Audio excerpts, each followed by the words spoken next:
and welcome to a brand new episode of Happy Mum, Happy Baby, the podcast. Before we get into the show, I wanted to let you know that today's episode contains discussion around miscarriage. If you prefer, please listen to another episode. Today's guest is a BAFTA winner. She's also the recipient of an OBE. She's a hugely successful author, although she did get 82 rejection letters before her first book was published. Not So Stupid was published in 1990. That's incredible. She was the Children's Laureate from 2013 to 15 and campaigned to improve diversity in children's books. She's also the mother of one daughter, Elizabeth, who's in her 20s, a grown-up, an adult child. Today's guest is Malorie Blackman. Hello. Hi, lovely to be here. Now, you really laughed when I said that you were a mum to an adult child. How old is Elizabeth? She's 26, but it's funny you say that because she's my baby. Yeah. And I call her my baby, and I give her a hug and I say my baby and so on. And she's a big kind of woman, but but she's, your children are always your children. I mean, forget my mum, for example. When I speak to her, I say, oh yeah, I've got a meeting here and I'm going there or whatever. And it's kind of, well, make sure you wear your coat and your hat. And I say, you know what, I am a grown woman, Mum. But, I guess that's what, we all do it. So there you go. Yeah, I guess there's never a point where mums go, yep, you're fine now. Go your own way. You can tell the temperature when you go outside. It's all on you. If you get a cold, it's your fault. Nothing to do with me. Exactly. Malorie, where did you grow up? Well, I grew up in Beckenham. Okay. And I was born in Nelson's Hospital in Merton, and we lived in Clapham at the time, but then we very soon after that moved to Beckenham. So we spent a long time in Beckenham, and then it was Brockley, and then it was Sydenham. Okay, and now I'm back in Beckenham, so it's kind of like I'm a Southeast London girl. Southeast, and then almost into Kent, and then back in again. Exactly. So but I'm a definite Southeast London girl, so SARF, South. Yeah. But yeah. There we go. What was your childhood like? I was the first of my siblings to be born here. My elder sister and brother were born in Barbados. Right. And then they came over as children. And then I have twin brothers. So I was kind of a middle child. It was a fun childhood. We were kind of pretty much, as my mum and dad worked hard, we were pretty much left to our own devices. So we would go kind of to the park and we'd go blueberry picking, or blackberry picking rather.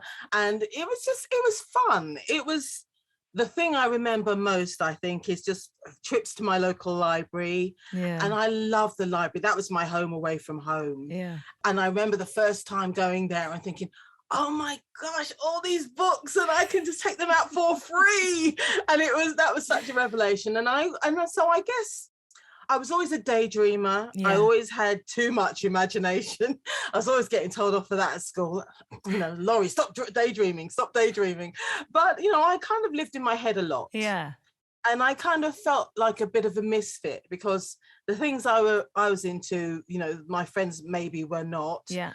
And so I was kind of happy with my own company. That's not to say that I didn't like being around my friends. Yeah. But I like my own company. So writing absolutely suits me. Yeah. So with 5 kids at home, I imagine it was very, very loud and there was lots going on. And there definitely was. I mean, and I must admit, I love that. There were times when I longed for some peace and would go off and kind of try and do my own thing or go to the library to get some peace. But, I like growing up in a big family. That's not to say we got on all the time. We most certainly Of course not. But I feel like that's where you learn things within your family. You learn what your boundaries are, how you should be speaking to people, how you don't like to be spoken to. And for a lot of families, I feel like with mine, we did that and there were no grudges. Thankfully, well, well, yeah. I mean, I think so, and I think, and I'm really glad I did grow up in a big family. But when we had our daughter, I always imagined I would have like 2 or 3 children. Right. But then I had 2 miscarriages before I had my daughter, Right. and I was warned it'd be very tricky to have another child. So I thought, okay, well, at least I'm lucky that we've had one, and I met a number of women in particular who have been trying and they didn't even have that. So I kind of feel very lucky that I had the one. But the miscarriage experience was it was a kind of eye-opener, because it was like, especially after I had my second one, because after the first one, I thought, I'm not going to tell anyone until after 12 weeks. Yeah. And then so as soon as I hit 12 weeks, then I told everybody. And then I had a miscarriage at 14 weeks. Right. And it was one of those things where I kind of thought, you feel like you're really alone. Mm-hmm. But when I started telling people, so many other women said, I've had one too. Yeah. And I had no idea that it was at that time, because it was a while ago, it was before Lizzie. And I had no idea that so many women had gone through the same thing. And it was lovely, because it was just kind of like this network of women saying, happened to me, you know, these are some of the strategies I had for getting through it and so on. As I said, because it's not the thing that, you know, I mean, you don't kind of, you don't kind of go out for drinks or something with your girlfriends and then let's bring it up. Oh, let's just talk about miscarriages or whatever. But it's one of those things where when people know that you've experienced it, then they will share their experiences. But I think it's one of those things that maybe needs to be spoken about a bit more, because for me, for example, when it happened to me, what I didn't expect were the sort of the bouts of depression that I suffered. Yeah. And there'd be times when I would be trying to work and it just wasn't happening. And I would phone up my husband in tears and saying, can you come home, Neil, please? And he'd say, right, I'll be right there. And I mean, he worked in Baker Street, he worked, you know, ages away, but he would immediately say, and he'd say, I'm sorry, my wife needs me. And he'd be out the door and coming home. And then sometimes he would just come home and, you know, just give me a hug and whatever, bless him. So it was kind of, I got through it, but it was one of the, it took perhaps from the outside, it took longer for me to get over that than I thought it might. How long was there between the first two pregnancies? About 6 years. Oh, really? 6, 7 years. It was a while, yeah. So, you know, so it was a while before I got pregnant again. Right. And it was one of those things, you know, when growing up, and someone said, although I came from a big family, I wasn't particularly bothered whether or not I was kind of indifferent to that. You know, if it happens, it happens. If it doesn't, it doesn't. You know, that kind of attitude. Until I hit 30. And, you know, so I got kind of pregnant in my late 20s and it didn't happen. And I thought, oh, you know, it's just one of those things. And I thought, and again, it was, well, if it happens, it happens. But I hit 30 and suddenly, where I didn't even particularly believe in the biological clock, but then, you know, I hit 30 and it kicked my butt hard. Excuse my French. You know, because it wasn't just ticking, it was booming in my ear. And it got to the stage I would be staring at pregnant women, I'd be looking in prams and looking in buggies and staring in them and just kind of, oh, you know, I wish.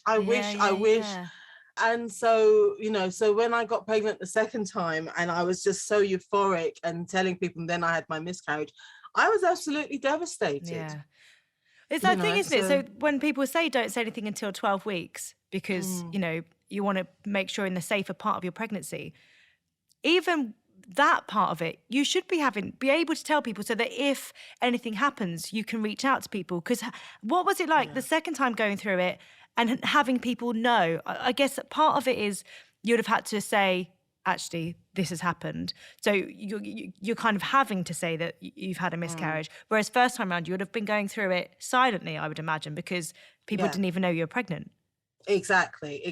So, you know, but and having to tell people was hard, but I had to, because I just wasn't functioning. It took me a long while to kind of even feel like I was beginning to function normally. And it's one of those things where I guess, you know, and I guess it's this thing of I thought I would kind of get back on an even keel within, you know, give me a few weeks and I'll be back and doing. And it took me longer than I thought. And I think I had unrealistic expectations about it, because I had, you know, I felt like I had lost, well, I lost my child. I lost the potential of her. I think it was this feeling of, I felt such loss. And then, and I remember being in the hospital after I had the miscarriage and they said, would you like to see her? And then, you know, my husband and I spoke about it. And then he said, I think you should. And I wasn't even sure if I would be able to bear it. Right. And then they brought her to me. And she could, like, you know, she was about that big. Yeah, palm of your hand. But beautiful, you know, perfectly formed, but about yay big. And there was this sense of, and I'm glad I did it, actually. It was one of the hardest things I've ever done in my life, but I'm really glad that I did it, because it was just looking at Tara and just being able to say goodbye. Yeah. And it meant a lot. And it's kind of like, and yes, I really was pregnant, and this is my child. And she's no less my child for only surviving for 14 weeks. Mm-hmm. But I got to say a proper goodbye, and it meant a lot. Yeah. And they said, would you like a photograph? And I said, yes, please. So I could, I could have a photograph of her. And until then, I thought, oh, when I'm good and ready to have a child, it'll be no problem. I'll be able to get pregnant, whatever. And it was a salutary lesson. It was just I think in a way, it just made me appreciate. It made me appreciate when I was pregnant and had Lizzie, and it kind of because I'd been through the loss beforehand. So it really did make me appreciate that, and feel for all the, if you're a woman out there and you don't want kids, all power to your elbow.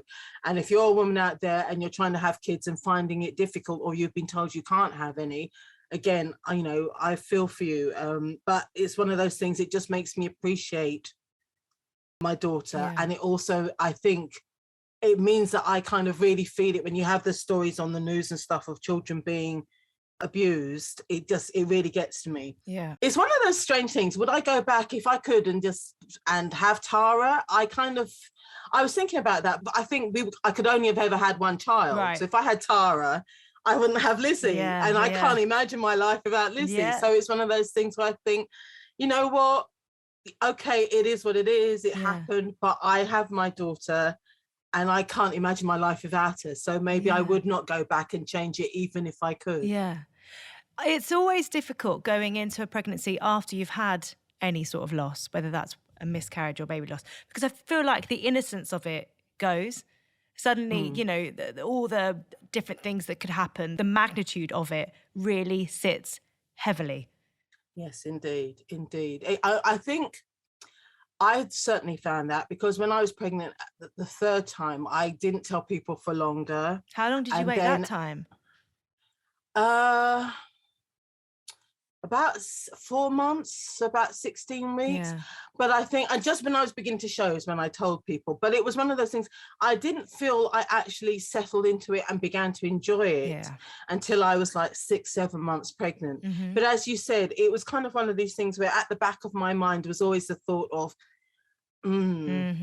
what if? But then I thought, I want to have a happy pregnancy, because I do feel that I felt it would affect my daughter, how I went through it. And if I was kind of anxious and so forth, that could translate into, kind of the way, and I mean, I don't, whether it's true or not, I don't know, but I kind of felt you've got to kind of try and enjoy this more and worry less. Yeah. Which is obviously easier said than done, but I did try. So I think after about 6 months pregnant, then I kind of started settling down into it and began to kind of enjoy it, and would play music for her and chat to her and so on. and like that. But then, then she was premature. So she was 5 weeks early. Oh, really? So she had to go into the special care baby unit for 3 weeks.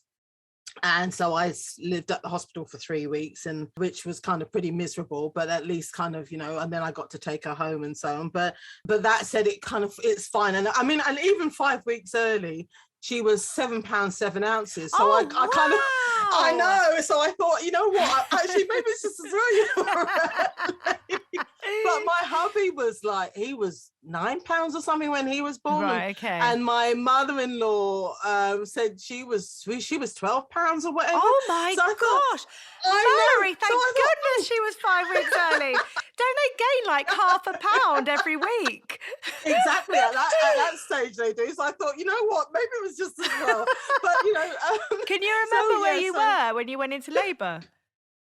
Well, I was induced. Oh, were you? So they called, so they said, we want to induce you just to make sure that everything, it's under control and whatever. And they said you could have her today or you could have her on Friday. And it was a Wednesday. And I said, by that time I thought, no, come on, out. Let's get her out. Can you imagine going home? Yeah, no, it's okay. I'll go home. I'll pack a nice bag. You know, I think it's the idea, but just do it now. Do it now. Exactly. Just get her out. So she was born on a Wednesday. And so I just thought that let's get it done because they said, you know, that if we leave it any longer, there might be problems or complications or whatever. And I thought, no, then let's do it. Which is strange because her birthday is the 30th of August. So she was always the youngest in not just her class, but her year. Yeah. And I thought, and if I'd left it till Friday, you would have been the oldest in the year. So, you know, it's just one of those Malorie, things. can you remember what it was like when you first met Elizabeth? Yes, I kind of held it. It was one of these strange things. And I thought, the first thing I said to her was, welcome to the world. And I kind of I held on. It was so strange. And just looking down at it and thinking, gosh, this is my daughter. Yeah. And then, you know, obviously I could hold her for about sort of 5 minutes and then they whipped her away to take her to Skaboo because she had to be in a kind of one of the things incubator, with a ventilator and UV and all the rest of it because she wasn't breathing properly. She couldn't breathe properly because she was early. So it was one of these things where it was just lovely to kind of to know I had a daughter, but I don't feel I really got to know until I took her home. Right. After the 3 weeks. Yeah. And then it was, and what surprised, I don't know why this surprised me. It's going to be bizarre saying this, but what struck me was she had a personality from the get-go. And, you know, she had her own personality and I didn't expect that in a baby. I thought it formed and developed. She already had one and and watching her develop and watching her kind of her attitude to things and so forth has been such a blessing. Mm-hmm. But what surprised me is that the fact that as a baby she even had her own personality. I suppose because I hadn't really been around babies that much, you know, in the interim. So it was kind of like, and it was just around the time when some friends were beginning to have babies and so forth. But it's one of those things where I know, and I could hold my goddaughter, but as soon as her nappy needed changing or whatever, there you go, back to you. So, but having, you know, so being with a baby 24/7 was a revelation in that front, and kind of like just watching the milestones and watching her crawl and then sit up and then walk and talk and just really enjoying that because she started nursery when she was 2, just part-time, and then I sort of got back to work. But I thought I'm going to enjoy this because they grow up so fast and you know, and then here she is, she's 26. So was it weird taking her home after the 3 weeks of being in hospital? Yes, it was. I mean, it's one of those things like, you know, it's kind of like, oh, she's grown enough, she can breathe, off you go. Yeah. And you know, we got when you get your stereo and you get sort of instructions this thick, and then you take home a baby. That's so true. No one tells you anything. And you take home a baby and it's okay. And I remember the first time we were giving her a bath in a sort of, you know, she had a sort of baby bath, and Neil and I were kind of giving her a bath, and I was trying to hold her and kind of wash her off at the same time, and she slid down a bit and it was instantly hiking her up, and then Neil and I looked at each other thinking, oh my God, you know, do we know how many parents have done that, because babies are so slippery when they get wet. Exactly, and there's it's surprising. It's the feel of their skin when they're first born, the feel of them in a bath. It's surprising how quickly they will slip out of your hands. Exactly. So it was kind of like hiking her up and thinking, oh my God, do I know what I'm doing? And, you know, and thank God for my mum, because she could kind of get, you know, she at the time when we lived, she was just kind of like, you know, 5 minutes away around the corner, so she could give advice. I do think though, because of my previous 2 miscarriages, I was overprotective as a mother. Right. So I think in that first year, every little kind of cough or rash, I'd be straight down the hospital. Is she all right? Is she all right? So it took me a while again to settle down and just think these are just, you know, standard stuff.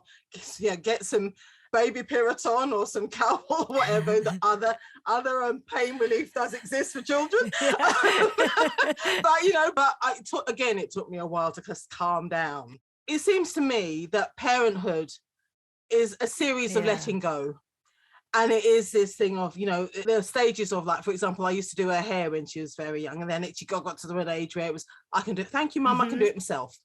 And then it was things like taking her shopping for clothes. And thank you, Mum. I picked them myself. And it was, so it is just this, okay. And then, but this is what you have to do for your children to grow up and be independent and be able to cope on their own. But there's this sort of thing, I kind of feel like, it would be so lovely to kind of put her in my pocket and keep her safe, but that's not healthy. And she's got to go out and she has to make her own mistakes in some things. And what I need to do is just be there to support her, whether she fails or she succeeds in whatever she's doing. She knows she always has my support, but I can't go out there and make her mistakes for her. Yeah. For some things, that's how she's gonna have to learn. Funny, I guess. So say my kids are doing something and I'm risk assessing for them. I'm like, no, don't do that. At some point, you have to stop saying no. And I imagine as your kids get older, it must be really difficult to take that step back and actually know that your input right now is not going to be helpful, actually. And that. Well, exactly. And I think it's a very tricky one, and I don't always get it right. Hand up, I don't. You don't, Malorie? I don't always. Come on. Weird as it may sound, I don't get it always right, and I have learned that sometimes the best thing you can do is hug and say nothing. Yeah. And just give them a hug or let them know that you are there if they want to talk. But don't leap in with your 2 pence worth and your good advice and so on, because sometimes that's not what's wanted. What they want is the support, not the, well, if in your case I would do this, blah, blah, blah. Sometimes that's not helpful. It's so true. So true. And I think that happens throughout any age. Sometimes you just want that person to be ears. That's all. You don't want anything else, actually. Exactly. And you know what? But I mean, obviously, if there's something she's doing where she's, especially when she was younger, and it was physically going to hurt her, of course I'm going to leap in and say, don't do that. Don't put your fingers in the plug socket. It's not a good idea. Exactly. Or holding that handle of that pot or something which is hot. No, I wouldn't recommend that.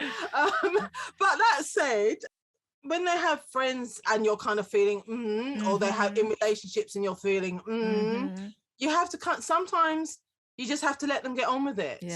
And you have, or rather what it is you have to pick your moments and feel like, do I really need to say something here, or should I let them get on with it, or or whatever. And it is a tricky one.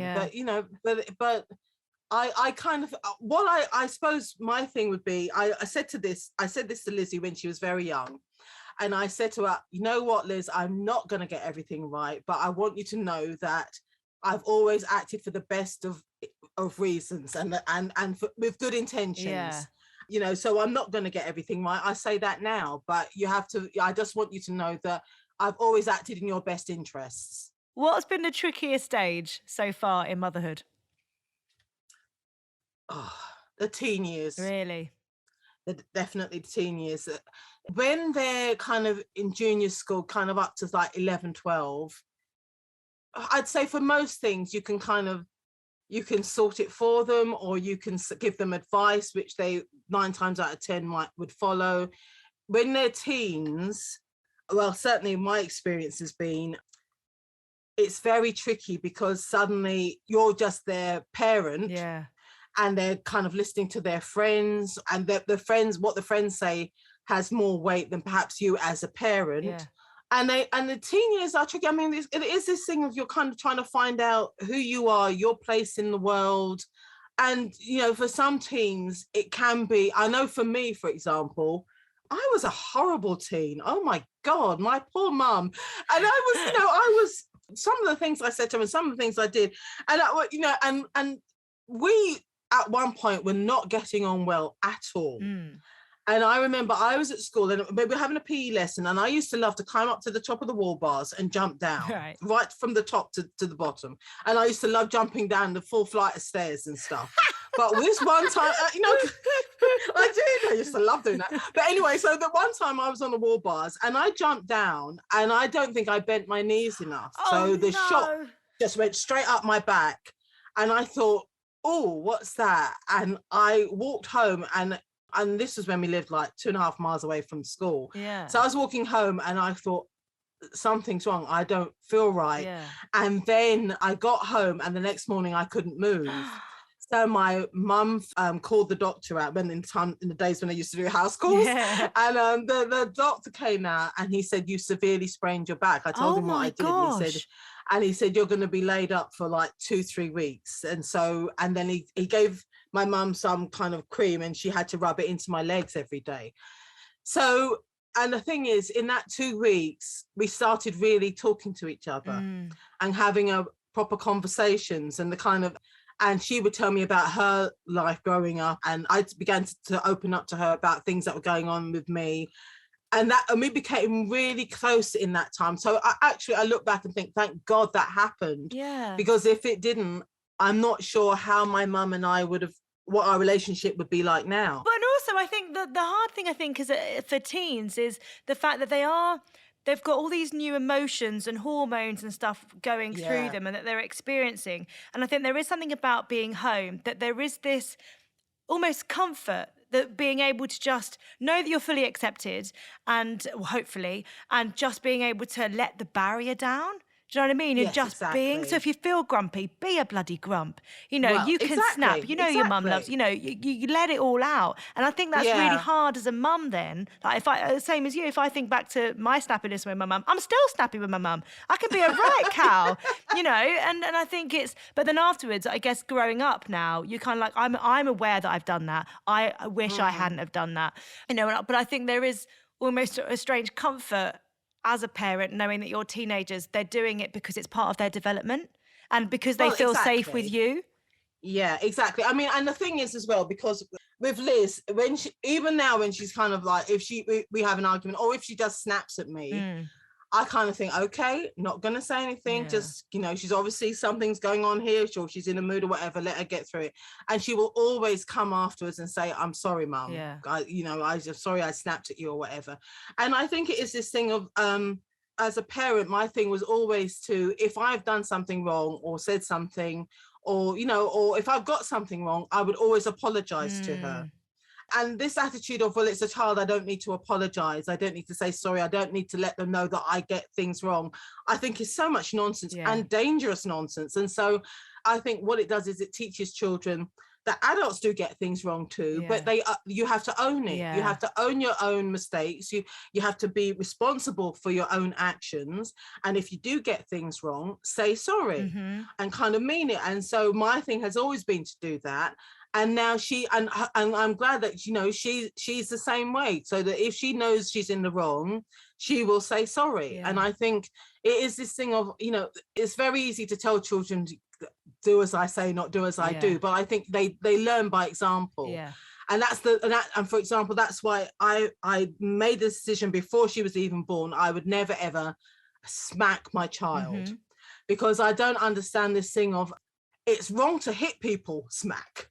It's like the death penalty. I think it's wrong to kill people. Let us just prove it by killing you. I don't understand the logic. And so for me, it was always, I'm never going to smack my child.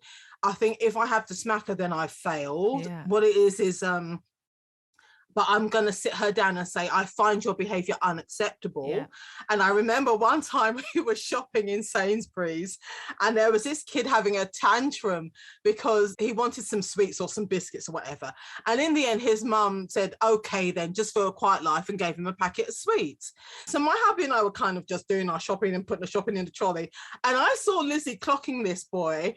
And then in the next aisle, it was so obvious. She decided she was going to try this. So I'm gonna try that tactic. Yeah, exactly. I want this. And she was kind of like on the floor and it was, I want this.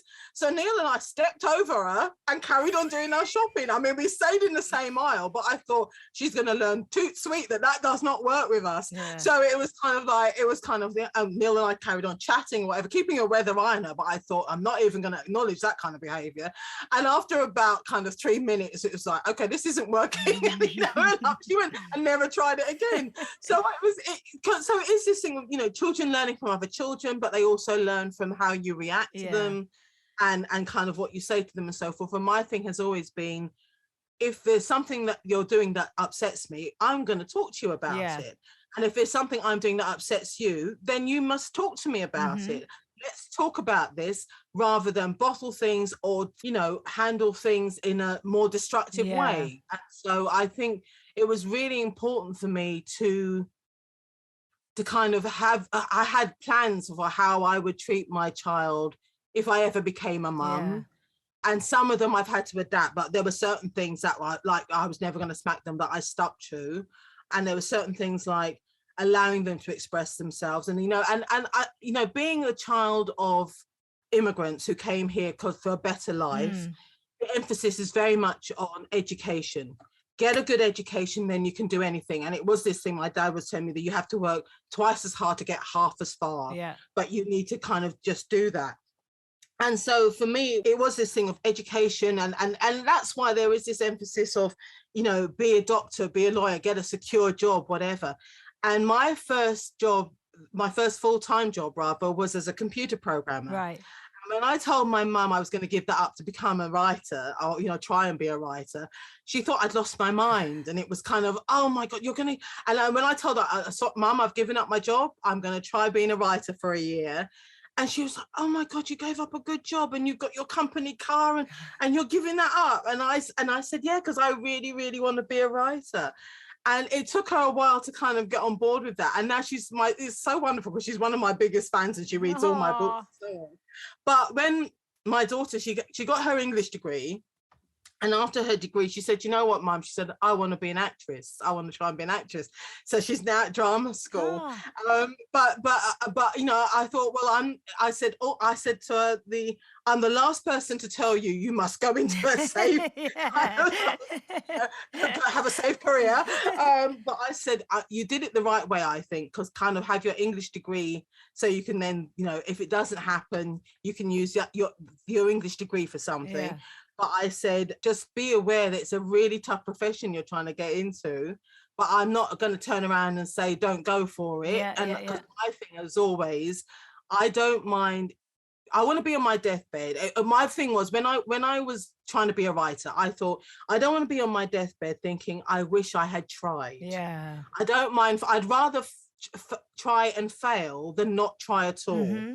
And I said to Liz, well, just be aware you're going into a really, really difficult profession. She said, I know. She said, I'll probably be living with you and Dad when I'm 50. But she said, I really want to do this. I said, at least you've got realistic expectations, love. But so all power to her. But I just think I'm glad that, she's gone for something that she feels, where she feels she can express herself. Mm-hmm. And this is really what she wants to do. But not everybody has that. Yeah. And I know, my thing was at one point, for example, I didn't even know if I could stay on in the sixth form because I thought I'm going to have to get a job because we were so broke that I thought, okay, I'm going to need to get a job. And then they brought in, it was kind of like the educational maintenance allowance where I'd get a certain amount of money for staying on. Right. And that's the only thing that allowed me to go to school because then I could buy books and I could travel to school and so forth. So I did my 3 A levels. And so, and then they got rid of it. They got rid of the EMA. But for some people, it's a lifeline. Yeah. For me, it was a lifeline. And so I kind of feel that I wanted to make sure that or try and ensure that my daughter had opportunities that I didn't. I think all parents want that for their children. But I kind of feel like, that's why on the bigger picture, things like, the climate and what we're doing to the planet and so forth, really does concern me because I think each generation should have it easier and better than the previous generation. And my daughter's generation, I think, is going to be one of the first generations that doesn't. They're going to be retiring later. Mm-hmm. They're going to be working harder. They're going to be, things like I could go to college and I got my tuition paid. She went and did her degree. And she had, she's going to have to pay back those student loans. She's in debt. And, because it's her second degree, her dad and I have had to pay for this one, but at least we have the wherewithal to do it. Yeah. What happens if you don't? Yeah. So then are certain professions where the like writing or acting or music, where the outcome is a bit more precarious and less certain, does it mean then your parents need to have deep pockets for you to go into them in the first place? And my daughter's lucky that my hubby and I can kind of support her in what she wants to do. But what happens with all those people who've got incredible talent, but don't have that support. Yep. And it's things like this, I just think it seems like we had more opportunities when I was growing up than perhaps teens and people in their early 20s now do. So and I think something's gone very wrong somewhere. Well, we're not giving the opportunities, but we're also causing loads of problems that they have to fix. Malorie, if you could write a letter, you'll be good at this. If you could write a letter on motherhood, who would it be to and what would you say? If I were going to write a letter, you know what? I think I'd write it to my daughter. And I would write it about all the things I was never able to say to her and tell her, but all the things I wanted to. And, and it's things like, when I wrote my book, Noughts and Crosses, initially the dedication I thought was going to be to Lizzie by way of explanation. And then I took that out. But it's kind of like, I think some of my books are kind of my letters to my daughter. And I think, but I would love to kind of just, if I was going to write about motherhood to anybody, it would be to my daughter to say, okay, I haven't always got it right, but this is why I did things. And this was the thought process. And this is where this came from. And I know that certain things in my own childhood led me to take particular actions as an adult, but this is where it came from. And I think that's what I would do, so I'd write it to my daughter. 3 sentences that I would love you to complete. Okay. Being a mum means? Being a mum means loving unconditionally, not just embracing hope for a better future, I think, but fighting for it. And most of all, learning to let go. Because as I said, I think parenthood is just a series of letting go so that, your children can be more independent and grow. And I think anything else stunts their growth, to be honest. So that's what it means. Next one is since having children, since having a child, since having a child, I feel so lucky that I've been able to see the world again through my daughter's eyes. And, things that I'd come to take for granted were suddenly fresh and new again. Things like, dinosaurs and the wonders of animals and science and the seaside and forests and even a kind of good meal. It's like when she just seeing her wonder at things for the first time made me kind of have that experience all over again. And I just feel really grateful for that. I think it stopped me getting quite so jaded and maybe not quite so cynical, because you're seeing the world afresh through your child's eyes. And I love that. And I'm happy when? I'm happy when I have my family around me and we are, my daughter grew up in the age of Teletubbies and things, so we still do group hug, and those are the moments I kind of feel like, it's just sort of when we're all having a group hug or whatever, and I just kind of think, and in this moment here, I am perfectly happy, and and I kind of, and there are moments where I'm content, but there are those moments with my family where I feel. And in this particular moment at this time, I am happy. And so, I am very grateful for my family. And I think, like at the risk of sounding like, cliche and Pollyanna-ish, I think as the Nat King Cole George Benson song goes, the greatest thing you could ever learn is to love and be loved in return. And I absolutely think, I believe that with all my heart. That's beautiful. Thank you so much, Malorie. It's been a pleasure. Thank you, Giovanna.